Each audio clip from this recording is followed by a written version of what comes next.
Hello! నమస్తే. నా పేరు doctor BM Vinod Kumar. Assistant professor of economics, JVR government degree college, Sathupalli, Khammam district. ఈరోజు నేను ఉద్యోగితా సిద్ధాంతాల్లో కీన్స్ ఉద్యోగితా సిద్ధాంతం గురించి డిస్కస్ చేయబోతున్నాను. ఇంతకుముందు వీడియోలో సాంప్రదాయ ఆర్థికవేత్తల ఉద్యోగితా సిద్ధాంతాన్ని, చేబీసీ మార్కెట్ సూత్రాన్ని గురించి డిస్కస్ చేయడం జరిగింది.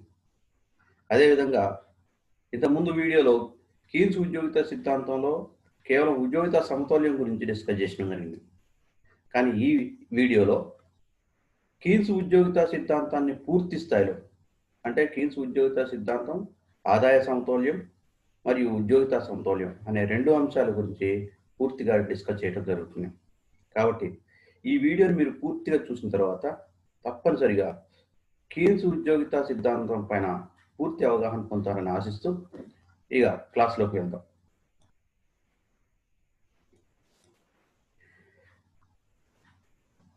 ఇది కీన్స్ ఉద్యోగితా సిద్ధాంతం.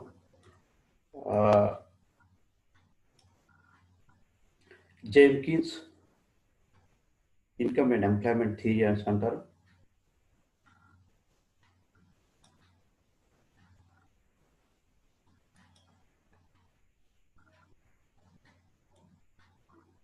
So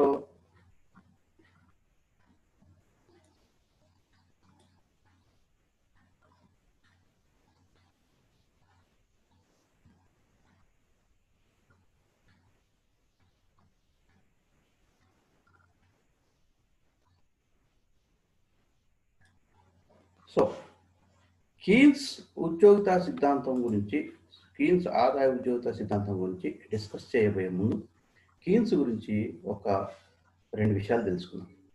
John Maynard Keynes British ఆర్థికవేత్త. ఈయన 1936లో ఉద్యోగిత వడ్డీ ద్రవ్య సాధారణ సిద్ధాంతం లేదా general theory of employment, interest and money అనే ఒక బుక్ రాయటం జరిగింది. దాన్ని జనరల్ థియరీ అని కూడా అంటారు. తాను రాసిన ఈ బుక్ ద్వారా మొత్తం ప్రపంచ ఆర్థిక వ్యవస్థకి ఒక దారి చూపిన, ఒక కొత్త ఒరవడి సృష్టించిన వ్యక్తిగా రూపొందడం జరిగింది. అంటే theory and practice of modern macro economics, theory and practice of modern macro economics ఈయన ద్వారానే స్టార్ట్ అయింది. సో అందుకనే ఈయన ఈ బుక్ ద్వారా తెలియజేసింది ఏంటంటే ఎకనామిక్ పాలసీస్లో గవర్నమెంట్ రోల్ ఏంటనేది కూడా తెలియజేయడం జరిగింది. అందుకనే ఈయన్ని ఫాదర్ ఆఫ్ మోడర్న్ ఎకనామిక్స్ అనేసి అంటారు. వాస్తవానికి 1929-30 ప్రాంతంలో ఏర్పడిన ఆర్థిక మాంద్యం, దాని ఫలితంగా ప్రపంచవ్యాప్తంగా ఆర్థిక వ్యవస్థలు చాలా ఇబ్బందులు పడుతున్న సందర్భంలో కీన్స్ తన విశ్లేషణ ద్వారా ఆ ఆర్థిక వ్యవస్థలు మొత్తానికి ఆర్థిక మాంద్య పరిస్థితుల నుంచి బయటపడటానికి మార్గం చూపినట్లయింది. వాస్తవానికి అంతవరకు కూడా 1929-30 వరకు కూడా సాంప్రదాయ ఆర్థికవేత్తలు చెప్పిందే భేదంగా నడిచిన సందర్భాలు. సాంప్రదాయ ఆర్థికవేత్తలు ఏం చెప్పినారు? వాళ్ళు దీర్ఘకాలిక విశ్లేషణ చేయడం జరిగింది.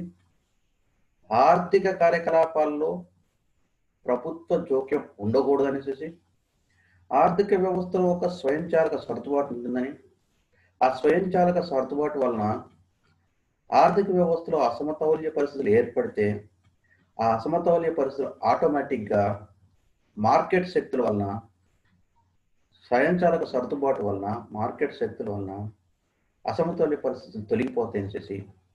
కాబట్టి వాళ్ళ దృష్టిలో ఏంటి అంటే ఆర్థిక వ్యవస్థలో, పెట్టుబడిదారీ ఆర్థిక వ్యవస్థలో దీర్ఘకాలంలో ఎల్లప్పుడూ సంపూర్ణ ఉద్యోగిత పరిస్థితులే ఉంటాయి, నిరుద్యోగిత ఉండనే ఉండదు. ఈ కారణంగా ప్రభుత్వాలు కూడా ఆర్థిక కార్యకలాపాల్లో జోక్యం చేసుకోలేదు. ఫలితంగా 1929-30 ప్రాంతంలో ప్రపంచవ్యాప్తంగా ఆర్థిక మాంద్య పరిస్థితులు ఏర్పడ్డాయి. అన్ని ఆర్థిక వ్యవస్థలు ఆర్థిక సంక్షోభంలో కూరుకుపోయిన సందర్భాలు ఉన్నాయి. ఇటువంటి సందర్భంలో కీన్స్ తన general theory of employment, interest and money అనే గ్రంథం ద్వారా ప్రపంచ ఆర్థిక వ్యవస్థల నుంచి, ఆర్థిక మంచి పరిస్థితుల నుంచి బయటపడటం కోసం ప్రయత్నం చేయడం జరిగింది.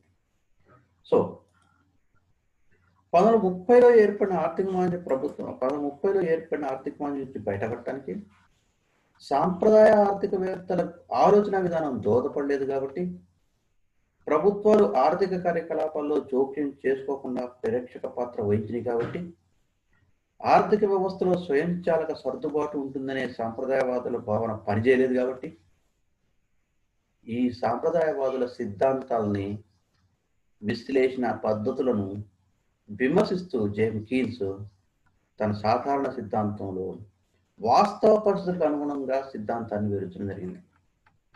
వాస్తవ పరిస్థితులకు అనుగుణంగా సిద్ధాంతాన్ని వివరించడం జరిగింది. 1929-30లో ఆర్థిక మాంద్యానికి ప్రధాన కారణం ఏంటి అంటే డిమాండ్ కొరత, సమిష్టి డిమాండ్ కొరత. ఓవరాల్గా చెప్పాలి ఏంటంటే ఆర్థిక వ్యవస్థలో డిమాండ్ తక్కువగా ఉంది. తక్కువ డిమాండ్ వలన ధరలు తగ్గటం, ఫలితంగా లాభాలు తగ్గటం, ఫలితంగా పెట్టుబడిదారులు పెట్టుబడిని తగ్గించి ఉత్పత్తిని తగ్గించడం కోసం ప్రయత్నం చేయడం జరిగింది. ఈ ఓవరాల్గా ఉత్పత్తిని తగ్గించడం వల్ల ఏమైంది? ఉద్యోగిత తగ్గి, ఆదాయాలు తగ్గి, మళ్ళీ ప్రజల యొక్క ఆదాయాలు తగ్గటం వలన ప్రజల యొక్క కొనుగోలు శక్తి తగ్గి డిమాండ్లో తగ్గుదలకు దారితీసింది. ఇది సైక్లికల్గా జరుగుతూనే ఉంది. సైక్లికల్గా తక్కువ డిమాండు, ఫలితంగా తక్కువ ధరలు తగ్గటం, ఫలితంగా లాభాలు తగ్గటం, ఫలితంగా పెట్టుబడులు తగ్గటం, ఫలితంగా ఉత్పత్తిని తగ్గించడం, ఫలితంగా మళ్ళీ ఆదాయాలు తగ్గటం, మళ్ళీ కొనుగోలు శక్తి తగ్గటం, మళ్ళీ డిమాండ్ తగ్గడం, ఇట్లా జరుగుతూనే ఉంది సైక్లికల్గా. సో దీనిని నివారించడం కోసం కీన్స్ దీన్ని ఆర్థిక మాంద్యం అంటారు. ఈ ఆర్థిక మాంద్యాన్ని నివారించడానికి ప్రభుత్వం తప్పనిసరిగా వ్యయం చేయాలని సూచించడం జరిగింది. ప్రభుత్వం తప్పనిసరిగా ఆర్థిక కార్యకలాపాల్లో జోక్యం చేసుకోవాలని సూచించింది.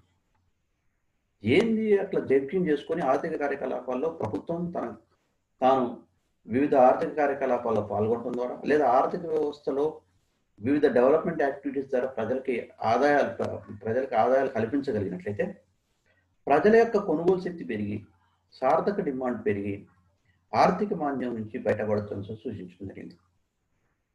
సో ఇక్కడ ప్రభుత్వం, ప్రైవేట్ పెట్టుబడిదారులు లాభాలు లేవు కాబట్టి పెట్టుబడులు పెట్టడానికి ముందుకు రావట్లేదు కాబట్టి, ఇటువంటి సందర్భంలో ప్రభుత్వమే ఇనిషియేటివ్ తీసుకొని ఆర్థిక కార్యకలాపాల్లో ప్రభుత్వం జోక్యం చేసుకొని ప్రజల ఆదాయాలు పెరిగేటానికి ప్రయత్నం చేయాలి. ప్రజల ఆదాయం పెరిగితే వాళ్ళ కొనుగోలు శక్తి పెరుగుతుంది, తద్వారా వాళ్ళ డిమాండ్ పెరుగుతుంది, సార్థక డిమాండ్ పెరుగుతుంది, తద్వారా ఆర్థిక మాంద్యం నుంచి బయటపడాల్సి సూచన జరిగింది. అంటే ప్రభుత్వ వ్యయాన్ని పెంచితే ఆర్థిక వ్యవస్థలో ద్రవ్య సప్లై పెరుగుతుంది.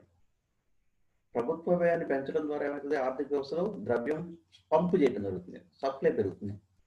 ఎప్పుడైతే ద్రవ్యం ఆర్థిక వ్యవస్థలోకి పంపు చేయడం జరిగిందో, ద్రవ్య సప్లై పెరిగిందో, ప్రజల ఆదాయాలు పెరిగి వాళ్ళ కొనుగోలు శక్తి కూడా పెరుగుతుంది. ఫలితంగా డిమాండ్ పెరుగుతుంది. డిమాండ్ పెరుగుతుంది కాబట్టి వస్తువుల ధరలు కూడా పెరుగుతాయి. ఎప్పుడైతే వస్తువుల ధరలు పెరిగినాయో పెట్టుబడిదారులు లాభాలు వస్తాయని చెప్పి భావిస్తారు. పెట్టుబడిదారులు లాభాలు కూడా పెరుగుతాయి కాబట్టి, పెట్టుబడిదారులు లాభాలు పెరుగుతున్నాయి కాబట్టి పెట్టుబడిదారులు పెట్టుబడి పెట్టడానికి ముందుకు వస్తారు. పెట్టుబడిదారులు పెట్టుబడి పెట్టడానికి ముందుకు వచ్చి ఉత్పత్తిని పెంచుతారు. ఎక్కువ ఉత్పత్తిని పెంచడం కోసం అనేక ఉత్పత్తి కారకాలకు ఉపాధి అవకాశాలు పెంచుతారు, లేదా అనేక ఉత్పత్తి కారకాలకు ఉపాధి కల్పిస్తారు. ఫలితంగా ఉత్పత్తి కారకాల యొక్క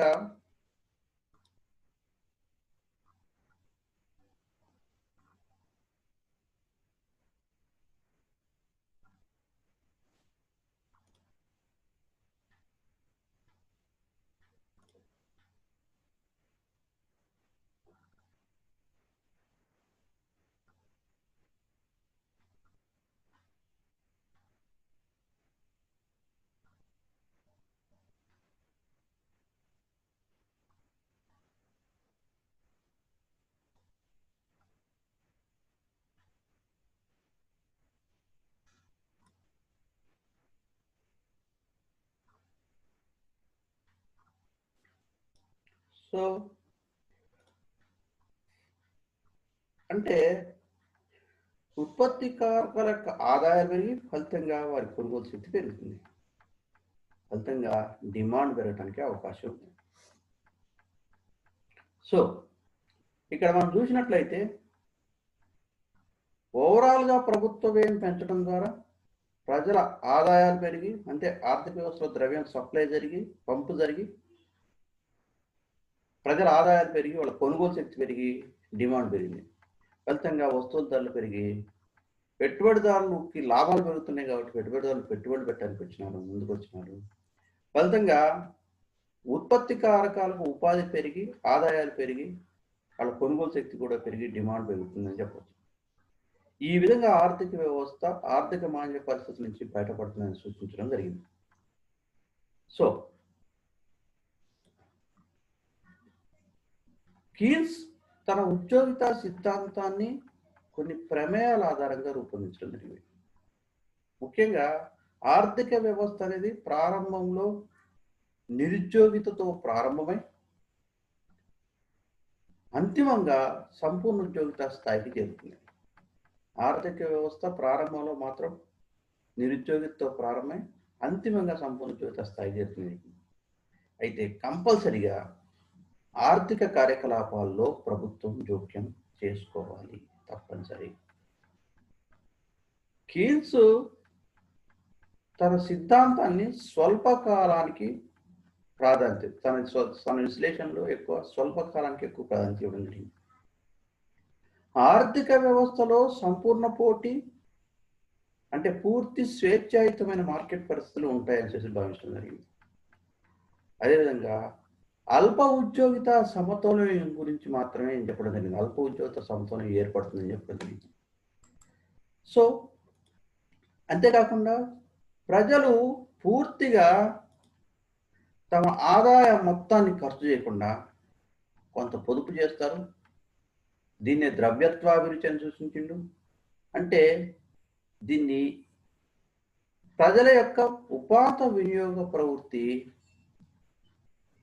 ఒకటి కంటే తక్కువగా ఉంటుందని చెప్పాడు. అదేవిధంగా ఉత్పత్తి కారకాల్లో కేవలం శ్రామికులు మాత్రమే కీన్స్ ఉత్పత్తి కారకంగా పరిగణించడం జరిగింది. అదేవిధంగా స్వల్పకాలంలో ఉత్పత్తిలో చరానుపాతాల సూత్రం పనిచేస్తుంది. చరానుపాతాల సూత్రం క్షీణ ప్రతిఫలాల సూత్రం పనిచేస్తుంది. అంటే ఉత్పత్తిలో ఉద్యోగితా స్థాయి, ఉత్పత్తి ప్రక్రియలో ఉద్యోగితా స్థాయి పెరిగినా కొలది మొత్తం ఉత్పత్తిలో ప్రారంభంలో పెరిగి ఒక గరిష్ట స్థాయి చేసిన తర్వాత క్రమంగా తగ్గుతుంది. అయితే పెరిగేటప్పుడు కూడా తగ్గుతున్న రేట్లో పెరగటాన్ని సూచిస్తుంది. అదే చరానుపాతాల సూత్రం తెలియజేస్తుంది. నెక్స్ట్, ఆర్థిక వ్యవస్థ క్లోజ్డ్ ఎకానమీగా ఉంటుంది. అంటే ఆర్థిక వ్యవస్థ ఇతర వ్యవస్థలతోటి ఇతర ఆర్థిక వ్యవస్థలతోటి ఎటువంటి వ్యాపార వ్యవహారాలు, ఎగుమతి దిగుమతి వ్యాపార వ్యవహారాలు నిర్వహించదు అనేది కీన్స్ ఉద్దేశం. ఇక సిద్ధాంత వివరణకు మనం పరిశీలించినట్లయితే కీన్స్ ప్రకారం ఆదాయ ఉద్యోగిత అనేది సార్థక డిమాండ్ మీద ఆధారపడి ఉంటుంది. సార్థక డిమాండ్ అనేది సమిష్టి సప్లై మరియు సమిష్టి డిమాండ్ అనే రెండు అంశాల మీద ఆధారపడి ఉంటుంది. సార్థక డిమాండ్ సమిష్టి సప్లై మరియు సమిష్టి డిమాండ్ అనే రెండు అంశాల మీద ఆధారపడి ఉంటుంది. స్వల్పకాలంలో సమిష్టి సప్లైని మనం మార్చలేము కాబట్టి కీన్స్ సమిష్టి సప్లైని గురించి ఎక్కువ ఆలోచించలేదు, పట్టించుకోలేదు. సమిష్టి సప్లై స్థిరంగా ఉంటుందని భావిస్తున్నాను. కాబట్టి కీన్స్ స్వల్పకాలిక విశ్లేషణ కాబట్టి సమిష్టి డిమాండ్కి అధిక ప్రాధాన్యత ఇవ్వడం జరిగింది. సమిష్టి డిమాండ్ అంటే వినియోగ వ్యయం పైన, పెట్టుబడి వ్యయం పైన, లేదా వినియోగ వ్యయం పెట్టుబడి వ్యయంని కలిపి సమిష్టి డిమాండ్ అంటారు. దీంట్లో ప్రభుత్వ వ్యయం కూడా తర్వాత మనకి ప్రభుత్వ జోక్యం తప్పనిసరి కాబట్టి ప్రభుత్వ వ్యయం కూడా సమిష్టి డిమాండ్లో భాగం ఉంటుంది. సో వినియోగ వ్యయం అనేది దేని మీద ఆధారపడి ఉంటుంది అంటే సమిష్టి డిమాండ్ వినియోగ వ్యయం మీద, పెట్టుబడి వ్యయం మీద ఆధారపడింది. ఇక్కడ వినియోగ వ్యయం మాత్రం సగటు లేదా ఉపాంత వినియోగ ప్రవృత్తుల మీద ఆధారపడి ఉంటుంది. వినియోగ ప్రవృత్తుల మీద ఆధారపడుతుంది. అదేవిధంగా పొదుపు ప్రవృత్తి మీద కూడా ఆధారపడి ఉంటుంది. వినియోగ వ్యయం అనేది సగటు మరియు ఉపాంత వినియోగ ప్రవృత్తి పైన, సగటు మరియు ఉపాంత పొదుపు ప్రవృత్తి పైన ఆధారపడి ఉంటుంది. సో పెట్టుబడి అనేది ఉపాంత మూలధన సామర్థ్యం మీద ఆధారపడుతుంది. మార్జినల్ ఎఫిషియన్సీ ఆఫ్ క్యాపిటల్ పైన ఆధారపడి ఉంటుంది. ఉపాంత మూలధన సామర్థ్యం అనేది మూలధన సప్లై ధర పైన మరియు మూలధనం నుంచి వచ్చే రాబడి మీద ఆధారపడి ఉంటుంది. సో వీరన్నీ ఒకవైపు వడ్డీ అనేది ద్రవ్య సప్లై పైన, ద్రవ్య డిమాండ్ పైన ఆధారపడి ఉంటుంది. ద్రవ్య సప్లై గురించి పక్క పెట్టి ద్రవ్య డిమాండ్ గురించి స్కీమ్స్ మాట్లాడింది కాబట్టి ద్రవ్య డిమాండ్ అంటే దాన్ని ద్రవ్యత్వాభిరుచి అంటారు. ద్రవ్యత్వాభిరుచిని ఎందుకు ద్రవ్యత్వాభిరుచి అని, ద్రవ్యాన్ని ద్రవ్య రూపంలో లేదా నగదు రూపంలో నిల్వ ఉంచుకోవాలనుకోవటాన్ని ద్రవ్యత్వాభిరుచి అని చూస్తున్నారు.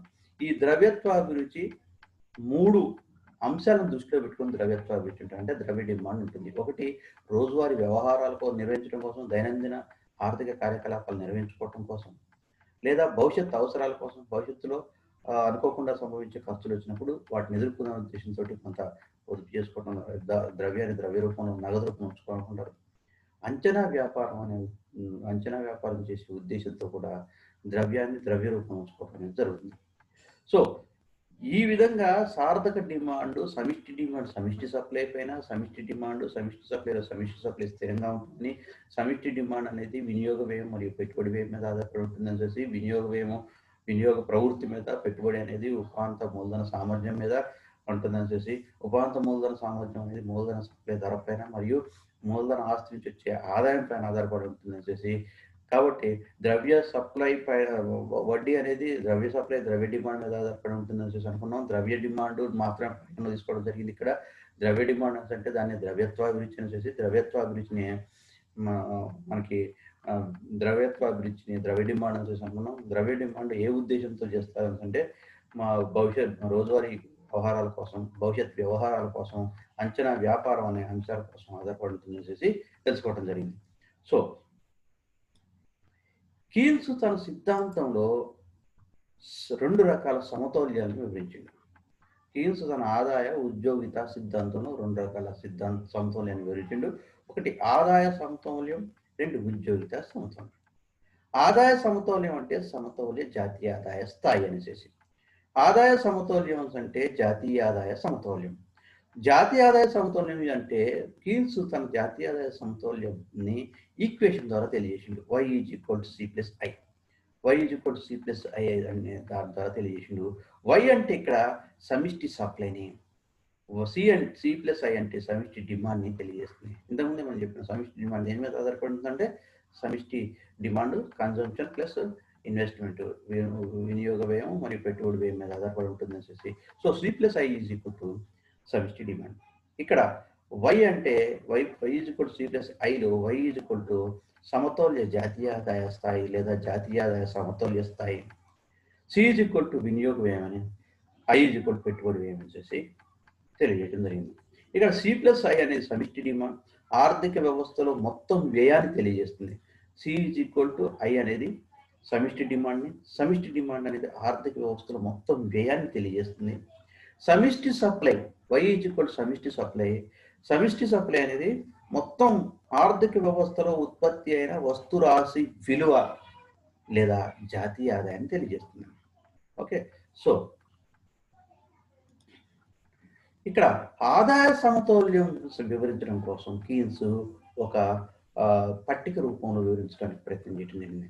సమిష్టి డిమాండ్ సమిష్టి సప్లై సమానత్వాన్ని, సమతౌల్య జాతీయ ఆదాయ స్థాయి నిర్ణయాన్ని ఒక పట్టిక రూపంలో వివరించడానికి ప్రయత్నం చేసింది. ఇక్కడ పట్టికలో మనకి జాతీయ ఆదాయం y, వినియోగం c, పొదుపు s, పెట్టుబడి i, మొత్తం పెట్టుబడి c+i అనేది మనకి ఇక్కడ తెలుస్తుంది. ఏంటిది ఇది మొత్తం అంటే, సో జాతీయ ఆదాయం రూపాయల కోట్లలోనే ఉంది, వినియోగం కోట్లలో ఉంది, పొదుపు రూపాయల కోట్లలో ఉంది, పెట్టుబడి కోట్లలో ఉంది. ఇక్కడ చూడండి, జాతీయ ఆదాయం క్రమంగా పెరుగుతూ ఉంటే, జాతీయ ఆదాయం 20, 40, 60, 80, 100, 100 ఇట్లా పోతూ ఉంటే, వినియోగం కూడా 40, 50, 60, 70, 80, 90, 100 వినియోగం కూడా పెరిగింది. ఆదాయం పెరుగుతూ ఉంటే వినియోగం కూడా పెరిగింది. అయితే ఆదాయం ఏ రేట్లో పెరిగిందో వినియోగం ఆ రేట్లో పెరగలేదు. అర్థమవుతుంది. ఇక్కడ జాతీయ ఆదాయం పెరిగితే వినియోగ వ్యయం కూడా పెరిగింది. అయితే ఆదాయం ఏ రేట్లో పెరిగితే వినియోగ వ్యయం ఆ రేట్లో పెరగలేదు. అయితే పొదుపును మనం పరిశీలించినట్లయితే జాతీయ ఆదాయం 20గా ఉన్నప్పుడు పొదుపు ఇక్కడ జాతీయ ఆదాయం 20 ఉన్నప్పుడు వినియోగం వాస్తవానికి 40 ఉంది. అంటే ఇక్కడ ఆదాయం కంటే ఖర్చు ఎక్కువ ఉంది. అది ఎక్కడి నుంచి వచ్చింది అంటే గతంలో ఉన్న పొదుపు కానీ లేదా అప్పుల రూపంలో కానీ మిగతా 20. అందుకని ఇక్కడ పొదుపు -20 చూపించడం జరిగింది. ఆదాయం 40గా ఉన్నప్పుడు వినియోగం అనేది 50 ఉంది. అంటే ఇక్కడ ఆదాయం తక్కువ అండ్ వినియోగం ఎక్కువ. ఈ అదనపు వినియోగాన్ని పూర్వపు పొదుపు నుంచి కానీ లేదా అప్పులు చేయడం ద్వారా కానీ చేయడం జరుగుతుంది. ఆదాయం 60 ఉన్నప్పుడు వినియోగం కూడా 60 ఉంది. ఇక్కడ పొదుపు =0. ఇక్కడ చూడండి, ఆదాయం పెరుగుతూ ఉంటే ఆదాయం 80 పెరిగింది, వినియోగం 70కి పెరిగింది, పొదుపు 10గా ఉంది. ఆదాయం పెరుగుతూ ఉంటే వినియోగ వ్యయం కూడా పెరిగింది, పొదుపు కూడా పెరుగుతూ వచ్చింది. అయితే ఏంటంటే పెరుగుదల రేటు చూడండి, ఆదాయం పెరుగుతుంటే వినియోగం పెరుగుతూనే ఉంది, పెరిగే రేట్లో తక్కువగా ఉంది, ఇది కూడా పెరుగుతూనే ఉంది, పెరుగుతున్న రేట్లో పెరుగుతుంది. ఓకే. సో ఇక్కడ పెట్టుబడిని మనం పరిశీలించినట్లయితే ఆదాయం 20, జాతీయ ఆదాయం 20 ఉన్నా 30 పెట్టుబడికి 30 కోట్లే, జాతీయ ఆదాయం 40 ఉన్నా పెట్టుబడి 30 కోట్లే, ఇట్లా ఇంతే ఉంది. ఓకే. సో ఇక్కడ మొత్తం పెట్టుబడిని కనుక మనం పరిశీలిస్తే మొత్తం పెట్టుబడి C+I కాబట్టి సి అనేది 40, ఇక్కడ ఇది పెట్టుబడి 30, I =70. సో ఇక్కడ మనం పరిశీలించినట్లయితే జాతీయ ఆదాయానికి మొత్తం పెట్టుబడికి మనం పరిశీలించినట్లయితే జాతీయ ఆదాయం తక్కువ, ఇక్కడ పెట్టుబడి ఎక్కువ, జాతీయ ఆదాయం పెరిగింది, పెట్టుబడి కూడా పెరిగింది. సో జాతీయ ఆదాయం పెరుగుతున్న కొద్ది పెట్టుబడి కూడా పెరిగింది. ఎక్కడైతే రెండు జాతీయ ఆదాయం మరియు సమిష్టి డిమాండ్ మొత్తం పెట్టుబడి C+I ఎక్కడైతే సమానమైతే అక్కడ సమతౌల్య ఆదాయ స్థాయి నిర్ణయించబడుతుందని చెప్పడం జరిగింది. సో జాతీయ ఆదాయం 120 కోట్లు. సో ఇక్కడ కూడా మొత్తం పెట్టుబడి లేదా మొత్తం డిమాండ్ 120 కోట్లు. ఈ రెండు సమానం కాబట్టి ఇక్కడ జాతీయ ఆదాయం సమతౌల్య స్థాయిలో ఉందనేసి చెప్పొచ్చు. ఎందుకంటే ముందుకు పోతే ఏమవుతుందంటే ఆదాయం ఎక్కువ, పొదుపు పెట్టుబడులు తక్కువ, మొత్తం డిమాండ్ తక్కువగా ఉంది. ఇక్కడ ఉంటే ఒకవేళ కనుక ఇట్లా సమతౌల్య జాతీయ ఆదాయ స్థాయి నిర్ణయించబడుతుందని చెప్పొచ్చు. ఏవోతే మనం పట్టికను పరిశీలించినట్లయితే పట్టిక ప్రకారం జాతీయ ఆదాయ స్థాయి పెరుగుతూ ఉంటే వినియోగం కూడా పెరగటాన్ని మనం గమనించినాం. అదేవిధంగా ఆదాయ స్థాయి తక్కువగా ఉన్నప్పుడు పొదుపు పరిమాణం రుణాత్మకంగాను, ఆదాయ స్థాయి క్రమంగా పెరుగుతూ ఉంటే పొదుపు పరిమాణం కూడా పెరగటాన్ని మనం గమనించవచ్చు ఇక్కడ. సో కీన్స్ విశ్లేషణలో పెట్టుబడి అంటే ఇక్కడ స్వయం ప్రేరితమైన పెట్టుబడి. కాబట్టి ఆదాయ స్థాయిలో మార్పుల వలన అది ప్రభావితం కాకుండా స్థిరంగా ఉంది. ఇక్కడ ఆదాయ స్థాయి మారినా కానీ పెట్టుబడి అనేది ఎందుకంటే పెట్టుబడి ఆదాయ స్థాయి మీద ఆధారపడదు. పెట్టుబడి దేని మీద ఆధారపడుతుంది? ఉపాంత మూలధన సామర్థ్యం మీద, వడ్డీ మీద ఆధారపడి ఉంటుంది. కాబట్టి సో జాతీయ ఆదాయం మార్పు ద్వారా పెట్టుబడుల మార్పు రాలేదు ఇక్కడ. సో మనం పట్టిక ప్రకారం గమనిస్తే జాతీయ ఆదాయ స్థాయి 120 కోట్లకు చేరినప్పుడు అది సమిష్టి డిమాండ్ లేదా మొత్తం వ్యయానికి సమానంగా ఉంది. కాబట్టి Y C+I గా ఉంది. ఇక్కడ Y ఇది Y 120 C+I. ఈ పరిస్థితిలోనే S I ఉంది. చూడండి, ఇక్కడ ఈ S saving =30, investment =30, S I గా ఉంది అనేసి చెప్పవచ్చు. సో ఇక్కడ మనకు గమనించాల్సిన విషయం ఏంటి అంటే కీన్స్ విశ్లేషణ ప్రకారం Y C+I గా ఉంటే సమతౌల్య స్థితిలో S I గా ఉంటుంది. అంటే సేవింగ్స్ ఇన్వెస్ట్మెంట్ గా ఉంది. ఒకవేళ Y C+I గా ఉండి ఆర్థిక వ్యవస్థలో సాధారణ పరిస్థితులు నెలకొంటాయి. ఒకవేళ కనుక Y C+I S గా ఉంటే అంటే సేవింగ్స్ ఇన్వెస్ట్మెంట్స్, సేవింగ్స్ పెట్టుబడుల కంటే తక్కువగా ఉంటే ఆర్థిక వ్యవస్థలో ద్రవ్యోల్బణ పరిస్థితులు నెలకొంటాయి. అదేవిధంగా Y C+I గా అనుకుంటే ఒకవేళ కనుక savings greater than I, savings greater than అయి ఉంటే ప్రతిద్రవ్యోల్బణ పరిస్థితులు నెలకొంటాయి. అందుకనే పొదుపు పెట్టుబడిని సమానం చేసే విధంగా ఉన్నటువంటి జాతీయ ఆదాయ స్థాయి ఏదైతే ఉందో దాన్ని సమతౌల్య జాతీయ ఆదాయం అంటాం. మన పట్టికలో అయితే 120 కోట్ల రూపాయల జాతీయ ఆదాయం, 120 కోట్ల రూపాయల పెట్టుబడి రెండు సమానం కాబట్టి దాన్ని సమతౌల్య జాతీయ ఆదాయం అంటారు. సమతౌల్య జాతీయ ఆదాయ స్థాయిని మనం రేఖాచిత్రం ద్వారా కూడా వివరించవచ్చు. ఇక్కడ మనం రేఖాచిత్రం పరిశీలించినట్లయితే ఈ ఎక్స్ అక్షం మీద మనం జాతీయ ఆదాయాన్ని తీసుకున్నాం, జాతీయ ఆదాయ స్థాయిని తీసుకున్నాం. వై అక్షం మీద వినియోగ వ్యయము మరియు పెట్టుబడి వ్యయం అనే రెండింటిని తీసుకున్నాం. దీన్ని మొత్తం వ్యయం అని కూడా అంటాం, లేదా సమిష్టి డిమాండ్ అంటాం. ఇది సమిష్టి సప్లై, ఇది సమిష్టి డిమాండ్. ఈ రెండింటిని తీసుకోవడం జరిగింది. సి రేఖ ఏదైతే ఉందో, సి అనేది కేవలం వినియోగ వ్యయానికి ఆదాయానికి మధ్య సంబంధాన్ని తెలియజేస్తుంది. ఆదాయం పెరుగుతూ ఉంటే వినియోగం కూడా పెరుగుతూ ఉంది. ఆదాయం పెరుగుతూ ఉంటే వినియోగం కూడా పెరుగుతుంది. కానీ ఆదాయానికి వినియోగానికి పెరిగే రేట్లో తేడా ఉంది. ఆదాయం పెరుగుతున్న రేట్లో వినియోగం పెరగలేదు. ఓకే, సో ఇక్కడ C+I అనేది జాతీయ ఆదాయానికి మరియు మొత్తం వ్యయానికి మధ్య సంబంధం చూస్తుంది. ఇక్కడ ఓన్లీ వినియోగ వ్యయానికి, ఇది మొత్తం వ్యయానికి. C+I అంటే వినియోగ వ్యయం మరియు పెట్టుబడి వ్యయం, దట్ ఈజ్ ఈక్వల్ టు మొత్తం వ్యయం. మొత్తం వ్యయం ఈజ్ ఈక్వల్ టు ఇంతకుముందు మనం చెప్పినట్టు సమిష్టి డిమాండ్. ఇది C+I ఈజ్ ఈక్వల్ టు సమిష్టి డిమాండ్. ఇక్కడ Y is equal to C+I అనేది ఇది మొత్తం వ్యయానికి సంబంధించింది కాబట్టి, జాతీయ ఆదాయ స్థాయికి సంబంధించింది కాబట్టి దీన్ని సమిష్టి సప్లై అనేసి అనుకున్నాం. ఇది సమిష్టి డిమాండ్ రేఖ, ఇది సమిష్టి సప్లై రేఖ అనేసి అనుకున్నాం.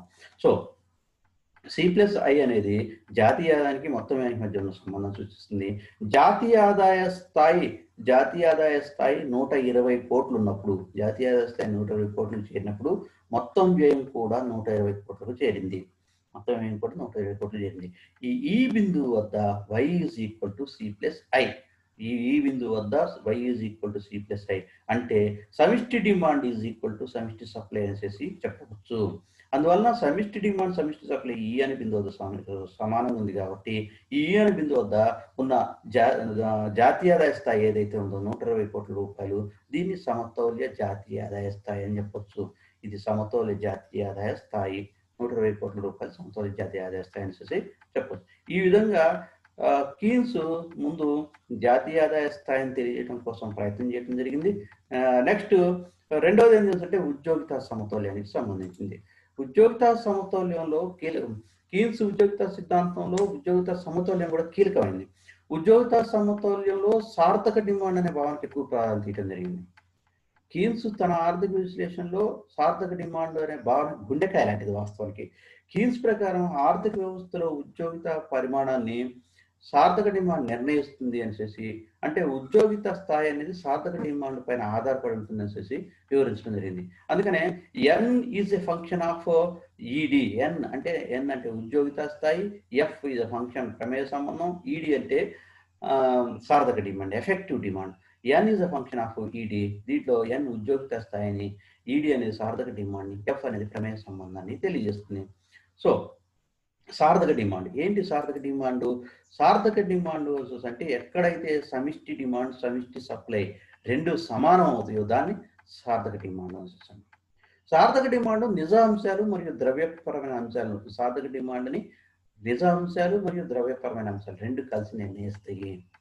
సమిష్టి డిమాండ్ సమిష్టి సప్లై ఎక్కడైతే సమానం అవుతాయో అక్కడ సార్థక డిమాండ్ ఏర్పడుతుంది. అందుకనే ED is equal to effective demand is equal to AD. AD అంటే aggregate demand is equal to aggregate supply. సమిష్టి డిమాండ్ ప్లస్ సమిష్టి సప్లై.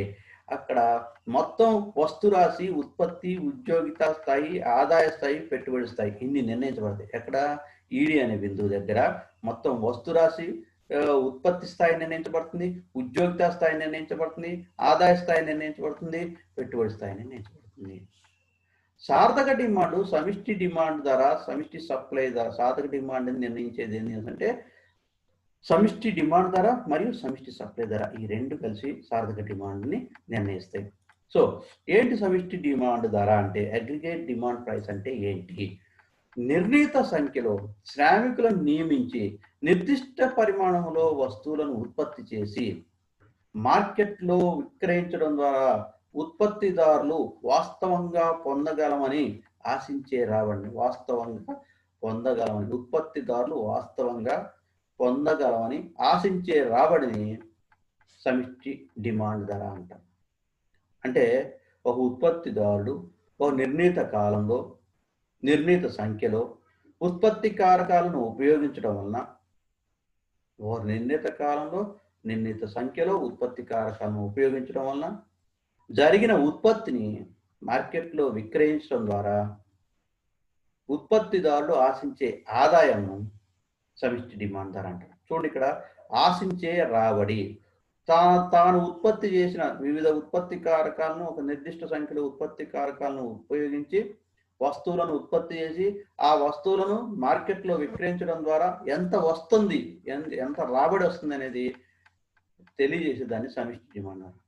అంటే ఉత్పత్తిదారుడు వాస్తవంగా పొందగలమని ఆశించే గరిష్ట ఆదాయాన్ని, పొందగలమని ఆశించే గరిష్ట రాబడిని సమిష్టి డిమాండ్ ధర అంటారు. గుర్తుపెట్టుకోవాలి, ఇక్కడ సమిష్టి డిమాండ్ ధర అంటే ఉత్పత్తిదారుడు ఆశించే గరిష్ట ఆదాయం. సో ఇంకా సమిష్టి డిమాండ్ ధర ఒక ఉదాహరణ ద్వారా కూడా అర్థం చేసుకోవచ్చు.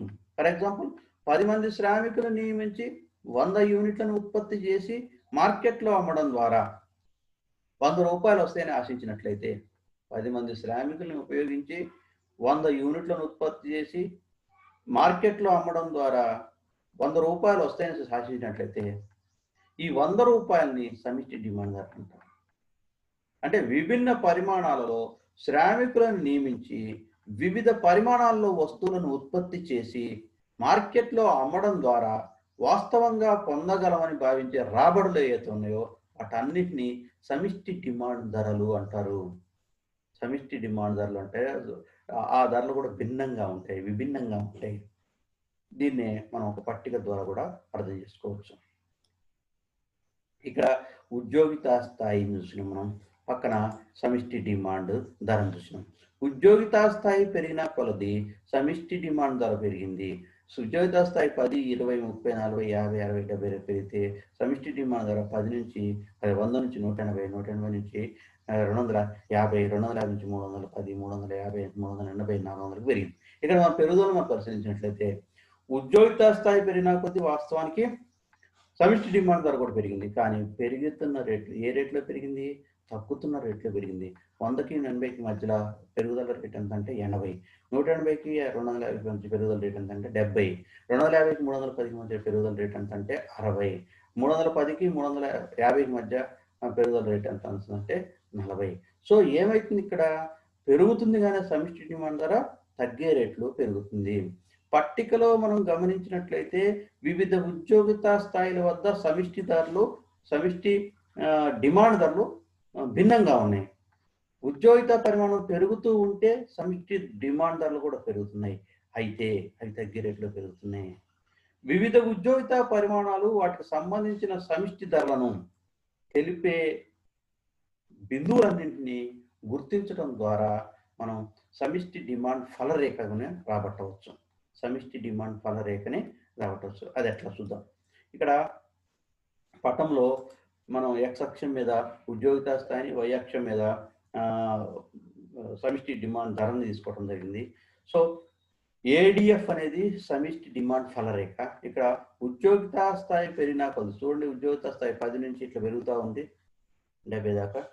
ఉద్యోగితా స్థాయి పెరిగినా కొలది ADF యొక్క వాలు క్రమంగా తగ్గింది.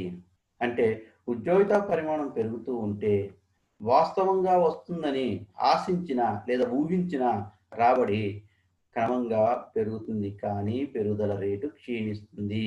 అందుకనే ADF రేఖ వాలు క్రమంగా తగ్గుతుంది అని చెప్పచ్చు. ఇది సమిష్టి డిమాండ్కి సంబంధించి. ఇక సమిష్టి సప్లైకి సంబంధించి మనం పరిశీలించినట్లయితే నిర్ణీత సంఖ్యలో శ్రామికులను నియమించి నిర్దిష్ట పరిమాణంలో వస్తువులను ఉత్పత్తి చేయాలంటే ఉద్యమదారులు కనీసం పొందాలని, మినిమం ఇన్కమ్ కనీసం పొందాలని ఆశించే ఆదాయాన్ని సమిష్టి సప్లై ధర అంటారు. అంటే ఒక ఉత్పత్తిదారుడు ఒక నిర్ణీత కాలంలో ఉత్పత్తి కారకాలను ఉపయోగించడం వలన జరిగిన ఉత్పత్తిని మార్కెట్లో విక్రయించడం ద్వారా ఉత్పత్తిదారుడు ఆశించే కనీసపు ఆదాయాన్ని, minimum income expected minimum income ఏదైతే ఉందో దాన్ని సమిష్టి సప్లై అంటారు, సమిష్టి సప్లై ధర అంటారు. అంటే ఉత్పత్తిదారుడు తక్కువలో తక్కువ ఆ ఉత్పత్తి కారకాలు అయ్యే వ్యయమైనా రావాలని చూసి ఆశిస్తాడు. ఉత్పత్తి కారకాలకు ఎంత వ్యయమైందో కనీసం అంతైనా రావాలని ఆశిస్తాడు అన్నమాట. అంతకంటే తక్కువైతే ఉత్పత్తిదారుడు ఉత్పత్తి చేయడానికి ముందుకు రాడు. ఎందుకంటే తాను ఉత్పత్తి కారకాలకు చేసిన చెల్లింపులు మందమన్నా రావాలి. ఉత్పత్తి వ్యయం మందమైనా రాబట్టుకోలేనప్పుడు ఉత్పత్తిదారుడు ఉత్పత్తిని కొనసాగించలేడు. సో దాన్ని కనీసపు ఆదాయం అంటారు. సో సమిష్టి సప్లై ధరకి మనం పరిశీలించినట్లయితే ఉదాహరణకి ఒక 100 యూనిట్లు ఉదాహరణకు ఒక 10 మంది శ్రామికులతోటి ఒక 100 యూనిట్ల వస్తువులను ఉత్పత్తి చేయాల్సి వస్తే ఉద్యమదారుడు కనీసం 50 రూపాయలైనా పొందాలని ఆశిస్తారు అనుకుందాం. ఈ పరిస్థితిలో 50 రూపాయలని సమిష్టి సప్లై ధర అంటాం. ఎందుకు? కనీస వ్యయం 50 రూపాయలు ఉంది కాబట్టి కనీసం 50 రూపాయలైనా రావాలని చేసి అనుకుంటున్నాం. అదేవిధంగా వివిధ పరిమాణాల్లో శ్రామికులు నియమించి వస్తువులను ఉత్పత్తి చేయడానికి అవసరమైన కనీస రాబడులను విభిన్నంగా రకరకాలుగా ఉంటాయి. సో ఉద్యోగిత పరిమాణం పెరుగుతూ ఉంటే కనీసం పొందాలని ఆశించే రాబడి క్రమంగా ఎక్కువ రేట్లో పెరుగుతుంది. ఇక్కడ గుర్తుపెట్టుకోవాల్సిన విషయం ఏంటంటే ఉద్యోగిత పరిమాణం పెరుగుతూ ఉంటే కనీసం రావాలని ఆశించే రాబడి ఎక్కువ రేట్లో పెరుగుతుంది. దీన్నే మనం ఒక పట్టిక ద్వారా కూడా వివరించవచ్చు. ఇక్కడ మన పట్టికను మనం పరిశీలించినట్లయితే ఇక్కడ ఉద్యోగిత స్థాయి, అదేవిధంగా సమిష్టి సప్లై ధర తీసుకున్నాం. ఉద్యోగిత స్థాయి పెరిగిన కొద్దీ సమిష్టి సప్లై ధర 50 నుంచి 110కి, 110 నుంచి 180కి, 180 నుంచి 260కి, 260 నుంచి 350కి, 450కి, 560కి పెరిగింది. చూడండి, ఇక్కడ ఉద్యోగిత స్థాయి పెరుగుతూ ఉంటే సమిష్టి సప్లై ధర పెరిగే రేట్లో పెరిగింది. మనం పట్టికలు గమనించినట్లయితే వివిధ ఉద్యోగిత పరిమాణాల వద్ద సమిష్టి సప్లై ధరలు భిన్నంగా ఉన్నట్టు కనపడుతున్నాయి. ఉద్యోగిత పరిమాణం పెరుగుతూ ఉంటే సమిష్టి సప్లై ధర క్రమంగా ఎక్కువ రేట్లో పెరుగుతుంది. వివిధ ఉద్యోగిత పరిమాణాల వద్ద ఉంటే సమిష్టి సప్లై ధరలకు సంబంధించిన ఈ బిందువులన్నింటినీ కలుపుతూ ఒక రేఖ గీసినట్లయితే ఆ రేఖే మనకి సమిష్టి సప్లై ఫల రేఖ అవుతుంది. దీన్నే మనం రేఖాచిత్రం ద్వారా కూడా వివరించవచ్చు. చూస్తే ఇక్కడ సమిష్టి, ఇక్కడ ఉద్యోగిత స్థాయి x అక్షం మీద ఉద్యోగిత స్థాయిని తీసుకున్నాం, y అక్షం మీద సమిష్టి సప్లై ధరను తీసుకున్నాం. ASF అనేది వాస్తవానికి సమిష్టి సప్లై ఫలం. ఉద్యోగిత పరిమాణం పెరుగుతూ ఉంటే చూడండి, ఇక్కడ 10 నుంచి 20, 20, 30, 40, 50, 60, 70 ఇట్లా పెరుగుతూ ఉంటే, ఉద్యోగిత పరిమాణం పెరుగుతూ ఉంటే సమిష్టి సప్లై ఫలం యొక్క వాలు క్రమంగా పెరుగుతుంది. ఇట్లా పోయినా కొద్ది స్టీప్ అవుతుంది, అంటే పెరుగుతూ ఉంది, పెరుగుతున్న రేట్లో పెరుగుతుంది. కాబట్టి అంటే ఉద్యోగిత పరిమాణం పెరిగితే సమిష్టి సప్లై ధర క్రమంగా ఎక్కువ రేట్లో పెరుగుతుందని చెప్పి మనకి ఈ ASF రేఖ తెలియజేస్తుంది. సో ఇక్కడ మనం సమతౌల్య ఉద్యోగిత స్థాయి గురించి మాట్లాడినట్లయితే సమతౌల్య ఉద్యోగ స్థాయి ఏ విధంగా నిర్ణయించబడుతుంది? కీన్స్ ఉద్యోగిత సిద్ధాంతం ప్రకారం సమిష్టి డిమాండ్ ధర సమిష్టి సప్లై ధర మధ్య సమానత్వం వలన సమతౌల్య ఉద్యోగిత స్థాయి నిర్ణయిస్తుంది. సమిష్టి డిమాండ్ ధర ADP, సమిష్టి సప్లై ధర ASP ల మధ్య సమానత్వం ఎప్పుడు ఏర్పడుతుందో అక్కడ సమతౌల్య ఉద్యోగిత స్థాయిని నిర్ణయించబడుతుంది. అంటే సమిష్టి డిమాండ్ ధర సమిష్టి సప్లై ధర సమానం కావడాన్ని సార్థక డిమాండ్ అని చేసి, సార్థక డిమాండ్ ఎక్కడైతే ఉంటుందో, ఎక్కడైతే నిర్ణయించబడుతుందో అక్కడే సమతౌల్య ఉద్యోగిత స్థాయి కూడా నిర్ణయించబడుతుందని చేసి వివరించడం జరిగింది. అందుకని కీన్స్ దీన్ని వివరించడం కోసం ఒక పట్టికని పట్టిక సాయంతో వివరించడం జరిగింది. ఇక్కడ మనం పట్టికను పరిశీలించినట్లయితే సమతౌల్య ఉద్యోగిత స్థాయికి సంబంధించిన పట్టికను మనం పరిశీలించినట్లయితే ఉద్యోగిత స్థాయి పెరుగుతూ ఉన్నట్లయితే ఇక్కడ సమిష్టి డిమాండ్ ధర పెరుగుతుంది కానీ తగ్గే రేట్లో పెరిగింది, సమిష్టి సప్లై ధర క్రమంగా పెరుగుతుంది కానీ పెరిగే రేట్లో పెరిగింది. ఇక్కడ ఉద్యోగిత స్థాయి 10 ఉన్నప్పుడు సమిష్టి డిమాండ్ ఎక్కువ, సమిష్టి సప్లై ధర తక్కువ. ఉద్యోగిత స్థాయి 20 ఉన్నప్పుడు సమిష్టి సప్లై ధర 110 ఉంది, సమిష్టి డిమాండ్ ధర 180 ఉంది. అంటే ADP ఎక్కువ, ASP తక్కువ ఉంది. ఇట్లా మనం పరిశీలించినట్లయితే ఉద్యోగిత స్థాయి పెరిగిన కొద్దీ సమిష్టి డిమాండ్ ధర పెరిగింది కానీ తగ్గే రేట్లో పెరిగింది, సమిష్టి సప్లై ధర కూడా పెరిగింది కానీ పెరిగే రేట్లో పెరిగింది. ఈ రెండు కూడా 50 అనే ఉద్యోగిత స్థాయి వద్ద, 50 మంది శ్రామికుల వద్ద ఉద్యోగిత స్థాయి సమిష్టి డిమాండ్ ధర 350, సమిష్టి సప్లై ధర 350, 2 = ADP = ASP. కాబట్టి సమతౌల్య సార్థక డిమాండ్ లేదా సమతౌల్యం నిర్ణయించబడింది. దీన్ని సార్థక డిమాండ్ అని మనం ఇదే ఉద్యోగిత సమతౌల్యాన్ని తెలియజేస్తుందని చెప్పవచ్చు. లేకపోతే మనం పట్టికను పరిశీలించినట్లయితే 50 మంది శ్రామికులను నియమించే వరకు సమిష్టి డిమాండ్ ధర సమిష్టి సప్లై ధర కంటే ఎక్కువగా ఉంది. 50 మంది శ్రామికులను నియమించే వరకు ఉద్యమదారులు వాస్తవంగా పొందే రాబడి ఏడీపీ కనీసం పొందాలనుకునే రాబడి ఏఎస్పీ కంటే ఎక్కువగా ఉంది. కాబట్టి ఉద్యమదారులు ఉపాధి అవకాశాలను పెంచడానికి ప్రయత్నించారు. ఎందుకు ప్రయత్నించారు అంటే ఏడీపీ ఎక్కువ ఉంది, ఏఎస్పీ తక్కువ ఉంది కాబట్టి.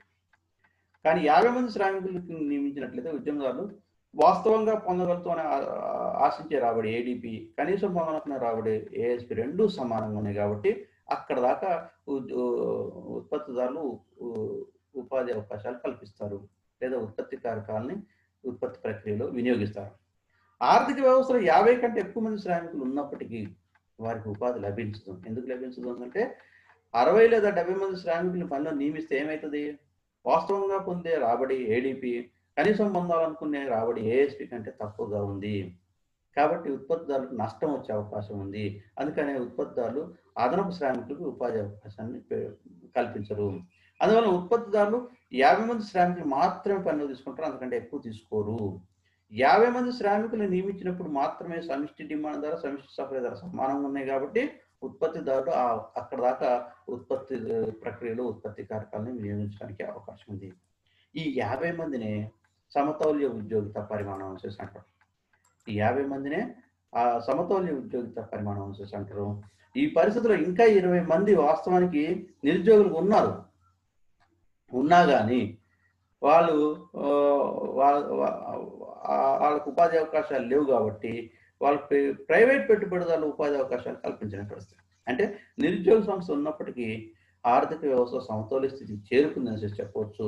నిరుద్యోగితో కూడుకున్న సమతౌల్య స్థితిని కీన్స్ ఏమనంటే అల్ప ఉద్యోగిత సమతౌల్యం అని వివరించింది. అల్ప ఉద్యోగిత సమతౌల్యాన్ని కూడా కీన్స్ తన ఒక రేఖాచిత్రం ద్వారా వివరించడం కోసం ప్రయత్నం చేసిండు. చూసినట్లయితే ఇక్కడ ఎక్స్ అక్షం మీద ఉద్యోగిత స్థాయిని చూపించినాం, వై అక్షం మీద సమిష్టి డిమాండ్ అని చూపించినాం. ఇది ఏఎస్ఎఫ్ రేఖ, ఇది ఏడిఎఫ్ రేఖ. ఏఎస్ఎఫ్ రేఖ అనేది వాస్తవానికి ఏఎస్ఎఫ్ రేఖ అనేది సమిష్టి సప్లైని తెలియజేస్తే, ఏడిపి అనేది సమిష్టి డిమాండ్ తెలియజేస్తుంది. ఈ రెండు సమిష్టి డిమాండ్ సమిష్టి సప్లై ఎక్కడైతే రెండు సమానమైనయో అక్కడ ఈ అనే బిందువు దగ్గర సమానమైనవి. కాబట్టి దీన్ని సమతౌల్య ఉద్యోగిత స్థాయి అని అన్నాం, సమతౌల్య ఉత్పత్తి స్థాయి అని అన్నాం. అదేవిధంగా సార్థక డిమాండ్ అని అన్నాం. సార్థక డిమాండ్ జాతీయ ఆదాయ స్థాయిని ఉద్యోగిత స్థాయిని తెలియజేస్తుంది అనుకున్నాం. సో జాతీయ ఆదాయ స్థాయి లేదా ఉద్యోగిత సమతౌల్య ఉద్యోగిత స్థాయి 50 అనేది సమతౌల్య ఉద్యోగిత స్థాయి అన్నాం. ఈ వాస్తవానికి ఆర్థిక వ్యవస్థలో ఇంకా 20 మంది శ్రామికులు ఉన్నారు కాబట్టి ఈ 50ని అల్ప ఉద్యోగిత సమతౌల్యం అనేసి అన్నాం. సో మనం పరిశీలించినట్లయితే పట్టణంలో 10 మంది శ్రామికులను నియమిస్తే సమిష్టి డిమాండ్ ధర సమిష్టి సప్లై ధర కంటే ఎక్కువగా ఉంది. సమిష్టి డిమాండ్ ధర ఇది, సమిష్టి సప్లై ధర ఇది. సమిష్టి సప్లై ధర ఫర్ ఎగ్జాంపుల్ R పరిధిలో ఉంటే డిమాండ్ ధర R1 పరిధిలో ఉంది. అందుకనే ఏంటంటే R1 పరిధిలో సమిష్టి సప్లై ధర ఎక్కువ ఉంది. R1 పరిధిలో సమిష్టి డిమాండ్ ఎక్కువగా ఉంది. అందువల్ల ఉత్పత్తిదారులు ఉపాధి అవకాశాలు పెంచుతారు. పెంచి ఇట్లనే కంటిన్యూగా పోతే ఏమవుతుంది ఏంటంటే 50 మంది శ్రామికుల్ని నియమించే వరకు పెంచుకుంటూ పోతారు. ఎందుకంటే ఇక్కడ సమిష్టి సప్లై ధర సమిష్టి డిమాండ్ ధర కంటే తక్కువగా ఉంది. కాబట్టి సమిష్టి డిమాండ్ ధర ఎక్కువ ఉంది, సమిష్టి సప్లై ధర తక్కువ ఉంది. కాబట్టి ఇక్కడ దాకా చేస్తారు. కాబట్టి 50 మంది శ్రామికులు నియమిస్తే ఈ అనే బిందువు వద్ద ADF is equal to ASF గా ఉన్నాయి. కాబట్టి ఈ బిందువుని సార్థక డిమాండ్ అని చేస్తున్నాం.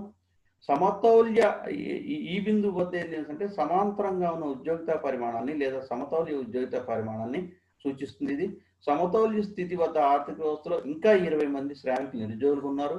కాబట్టి ఈ సమతౌల్యాన్ని కీన్స్ అల్ప ఉద్యోగిత సమతౌల్యం అనేసి భావించడం జరిగింది.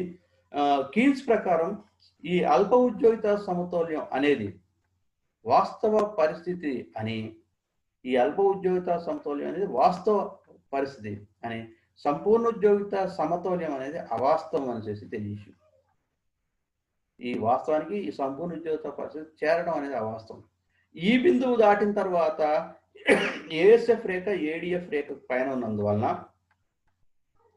ఉద్యమదారులకు వచ్చే రాబడి కంటే వ్యయాలు ఎక్కువగా ఉంటాయి.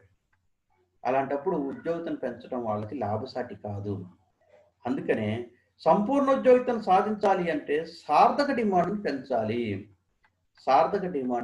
సంపూర్ణ ఉద్యోగితను సాధించాలంటే ఈ బిందువు నుంచి ఈ1 బిందువుకి సార్థక డిమాండ్ పెరగాలి. సార్థక డిమాండ్ ఏడీఎఫ్ నుంచి ఇంకా ఏడీఎఫ్ 1గా పెరగాలి. పెరిగితే సంపూర్ణ ఉద్యోగం సాధించడానికి అవకాశం ఉంది. అయితే ఈ ఈ పనిని ప్రైవేట్ రంగం చేయదు.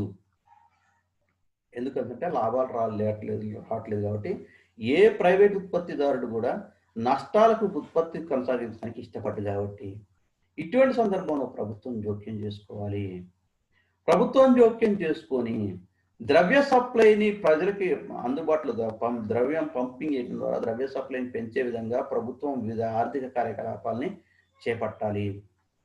ఫలితంగా ప్రభుత్వం జోక్యం చేసుకోవడం ద్వారా ప్రజల ఆదాయ స్థాయిలు పెరిగి కొనుగోలు శక్తి పెరిగి సమిష్టి డిమాండ్ పెరగడానికి అవకాశం ఉంది.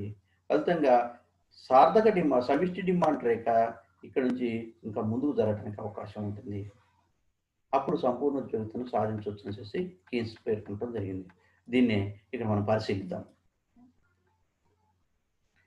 ఇక్కడ మనం పరిశీలించినట్లయితే సార్థక డిమాండ్ స్థాయిని పెంచితే సార్థక డిమాండ్ రేఖ ఏడిపి నుంచి ఏడిపి 1కి జరిగింది. ప్రభుత్వం జోక్యం చేసుకొని ఆర్థిక కార్యకలాపాలు నిర్వహించడం ద్వారా ఏడిపి రేఖ ఏడిపి 1 రేఖగా పెరిగింది. ఈ ఏడిపి 1 రేఖ ఈ1 బిందువు వద్ద ASP is equal to ADP కాబట్టి ఇక్కడ మరొకసారి సమతౌల్య స్థితి ఏర్పడింది. ఈ సమతౌల్యం ఏదైతే ఉందో ఈ1 బిందువు వద్ద ఏర్పడిన సమతౌల్యం ఏదైతే ఉందో అది సంపూర్ణ ఉద్యోగిత స్థాయిని తెలియజేస్తుంది. ఆర్థిక వ్యవస్థలో సంపూర్ణ ఉద్యోగితం సాధించడానికి ప్రభుత్వం వ్యయం చేయడం వలన సమిష్టి డిమాండ్ రేఖ ఏడిపి రేఖ ఏడిపి 1గా పెరిగింది.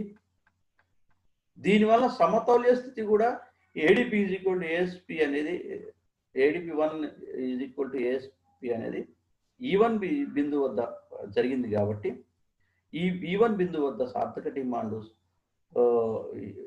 ఏ1 బిందువు వద్ద సార్థక డిమాండ్ దీన్ని సమతౌల్య ఉద్యోగిత స్థాయి అంటే ఓఎం1 పరిధిలో శ్రామికులకు ఉద్యోగం కలుగుతుంది అనేసి అర్థం చేసుకోవాలి.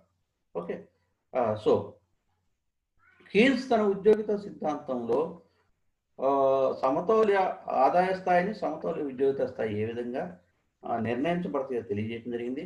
అయితే ఏంటంటే సంపూర్ణ ఉద్యోగిత స్థాయి అనేది అవాస్తవం అని, అల్ప ఉద్యోగిత సమతౌల్యం అనేది వాస్తవం అని, అయితే సంపూర్ణ ఉద్యోగిత స్థాయిని సాధించడం పెద్ద కష్టమేం కాదు. ప్రభుత్వం ఆర్థిక కార్యకలాపాల్లో జోక్యం చేసుకొని సమిష్టి డిమాండ్ పెంచడం కోసం ప్రయత్నం చేసినట్లయితే సమిష్టి డిమాండ్ పెరిగి సంపూర్ణ ఉద్యోగిత స్థాయికి చేరవచ్చు అనేసి భావించింది. కీన్స్ దృష్టిలో సంపూర్ణ ఉద్యోగిత స్థాయి అనేది ఒక ప్రత్యేకమైన స్థితి. అది పూర్తి స్థాయిలో ఎప్పటికీ కూడా కంటిన్యూ చేయలేము. కొంతకాలం మాత్రమే దాన్ని ఉంచగలుగుతుందని కంటిన్యూ చేయలేము.